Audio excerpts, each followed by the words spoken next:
Hi, and welcome to the Sergio Tips and Tricks video for vendor intake.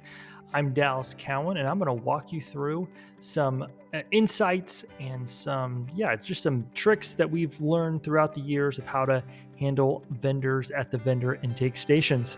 So I'm so glad you're here to join us here today. Here are the things we're going to go through. We're going to go through how the vendor drops off trays, reporting high risk issues, and then we're going to go through some other tips and tricks for the vendor intake process that have been done at other facilities. So let's jump right in. So first thing here is you're going to see that on the vendor side, it's very familiar for what you have on your side. There's a couple things that are different. There's no kind of big dashboard here, but from a case scheduling standpoint, it's a lot of the same type of information. Now, what they do is they go up to the screen icon, they schedule a case, pick a date of the case. And for this example, we're just going to go into creating a brand new case. As you'll see here, surgery date, surgery time, they can just select it. If they do go through the EHR process, it'll automatically pull in. But for this example, we're just going to bring our own hospital, surgeon.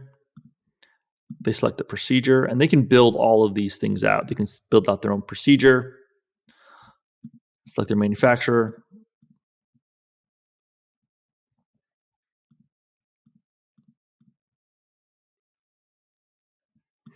select their trays. Estimated time it's going to be delivered to the hospital. This is an important piece so they can communicate with you. All right, so let's stop right now and look at this scheduled late. So this is a common question we get from vendors on what's the difference between scheduling late and delivered late.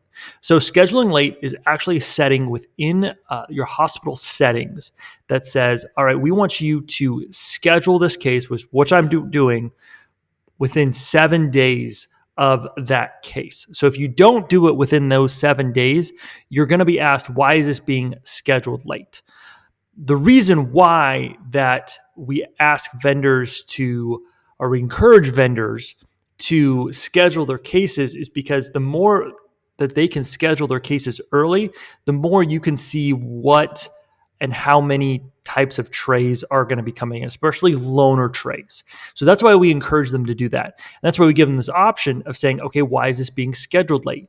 Because sometimes it's not their fault. So we're just going, hey, why is this done? We're collecting data, but that's really what the scheduled late is a part of. So we get calls going, hey, I delivered my trays 48 hours in advance. Why am I getting this scheduled late? I'm dropping off my trays on time. Well, it's the scheduled part of it. You're delivering them on time, but your scheduling is late. So that's what the scheduled late process looks like. This would be the process of them delivering their trays. So if they get to the hospital, they click begin delivery trays. Of course, they sign in and they do all that, but they get their trays, and now they can go and deliver them. Take a picture of it. I don't have a picture of a tray in front of me, but you get the idea. They put in the weight. They acknowledge this tray has been inspected.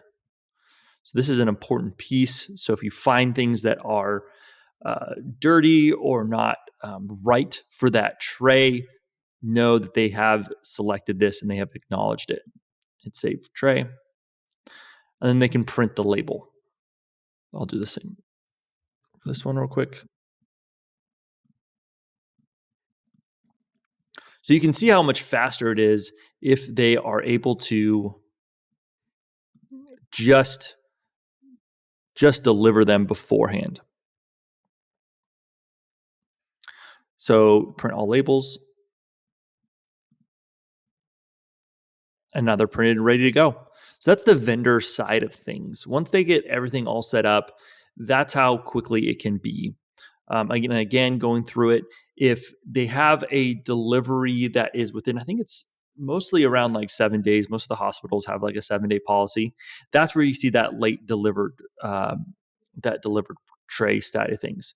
But if you look here, you can see that you actually have a. Let me go here, refresh the page. So that's the vendor process of how they go and deliver trays. So hopefully that's helpful for you. If you've never seen that before, hopefully this helps you with understanding just that process. So we just went through the vendor side and what the vendor has to go through. Now we're going to step into on the hospital side, what you guys have to go through. And I'm just going to highlight just a few things. Now, receiving trays is pretty straightforward. You can click into them, you can receive the tray, make sure that they're good to go. But I want to run into or go through high risk issues and what they are. Now, you can report issues in the tray in a couple different places, but particularly for vendors and high risk issues, how we define high risk issues are they dirty? Do they have bioburden? Do they have rust?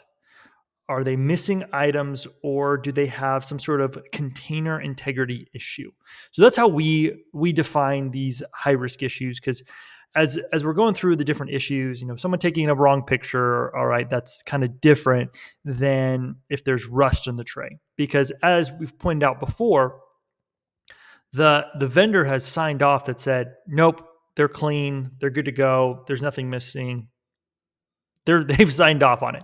So to look at the reporting of the issues, you can go to report issues, go up here. There's a couple different ones that you can click on, but you have the instrument types.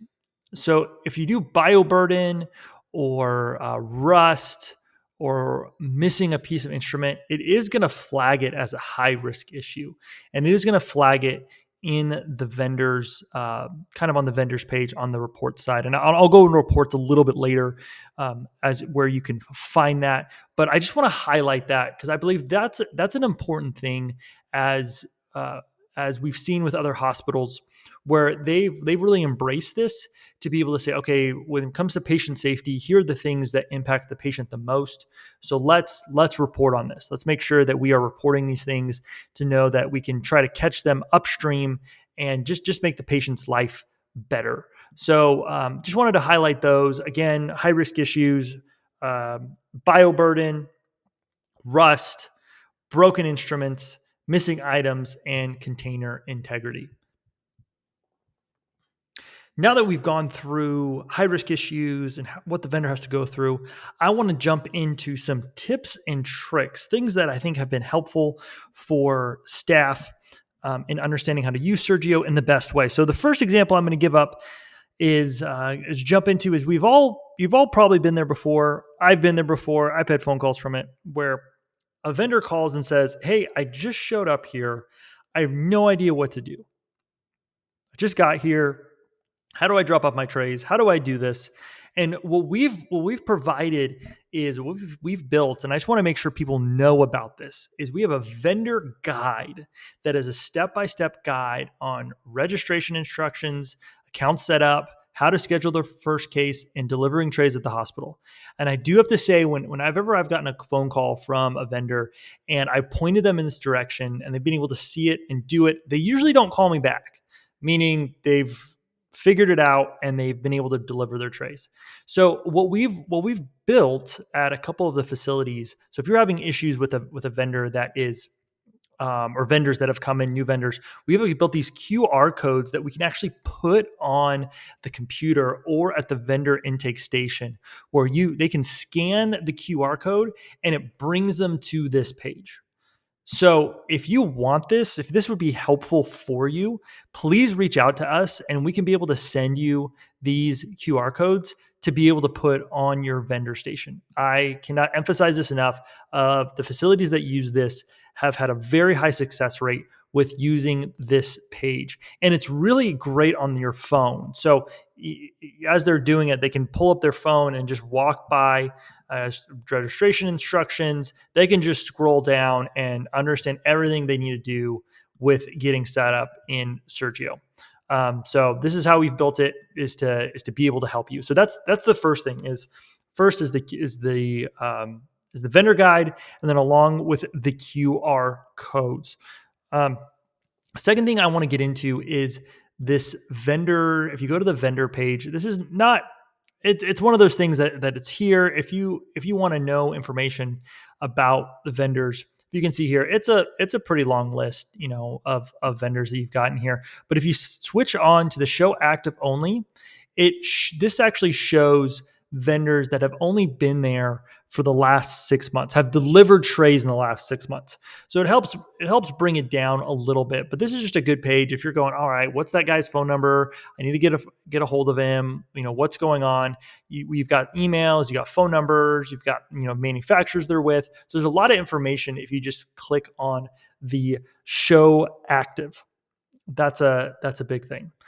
Going back through the tips and tricks, you've got the vendor guide. Hopefully, if you're not using this is just game changing for you for new vendors that are coming into play. It's a really good system we've implemented with people, with departments. Go through if you want to find information on current vendors. So thank you for joining me in this first edition. I know this was kind of probably a shorter one, but we're really excited for these next 6 that are going to be coming up. We're going to dive into, again, more tips and tricks, more ways to use things like checklists, so that you can improve and optimize Sergio for 2024. All right. Thank you for joining me here today. Feel free to reach out with any questions. Thank you again.